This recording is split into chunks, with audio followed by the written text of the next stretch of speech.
কম হলেও গত ৩ বছর আরিফিন শুভ একরকম আটকে ছিলেন মুজিব সিনেমার ইউনিটে। সেই সিনেমার সফলতার বাতাসে ভাসছেন ঢাকাই সিনেমার এই পারফেকশনিস্ট। সেই ভাষা থামিয়ে এবার নতুন সিনেমার খবর প্রকাশ্যে আনলেন শুভ। তার নতুন সিনেমা নীলচক্র। শুক্রবার ছুটির দিনে নিজের সোশ্যাল মিডিয়া অ্যাকাউন্টে প্রকাশ করলেন নতুন সিনেমার ফার্স্ট লুক পোস্টার। প্রকাশিত ওই পোস্টারে দেখা গেছে তীক্ষ্ণ দৃষ্টিতে তাকিয়ে আছেন শুভ। সেটা আছেন লম্বা চুলের একজনার মাথায়। তার পাশে অসংখ্য খবরের কাগজ, তবে সেগুলো ঝাপসা। কি রহস্য আছে সিনেমাটিতে? নতুন সিনেমা নিয়ে শুভ বলেন, বিকাশে কম খরচে ক্যাশ আউটের লিমিট বেড়ে 50,000, প্রিয় এজেন্টও 2টা। নীলচক্র কি নীল হবে নাকি রক্তের রং লাল হবে সেটা এখন দেখার অপেক্ষায়।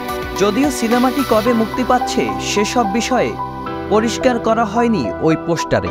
নীরবেই কাজ করতে ভালোবাসেন শুভ, তাই তো গত বছর শুটিং শুরুর আগে নতুন সিনেমার খবর দিলেও আর বেশি কিছু বলেননি এই অভিনেতা। ফিল্ম হাউস প্রোডাকশন প্রযোজিত ও ফিল্ম লাইভ প্রোডাকশন নিবেদিত নীলচক্র সিনেমাটি পরিচালনা করেছেন মিঠু খান। যৌথভাবে চিত্রনাট্য ও কাহিনী বিন্যাস করেছেন নাজিমুদ্দৌলা ও মিঠু খান। সিনেমায় আরিফিন শুভর সঙ্গে দেখা যাবে কাজল রেখা খ্যাত নবাগত নায়িকা মন্দিরা চক্রবর্তীকে। তাছাড়াও অভিনয় করেছেন ফজলুর রহমান বাবু, মনির আহমেদ শাকিল সহ আরও অনেকে।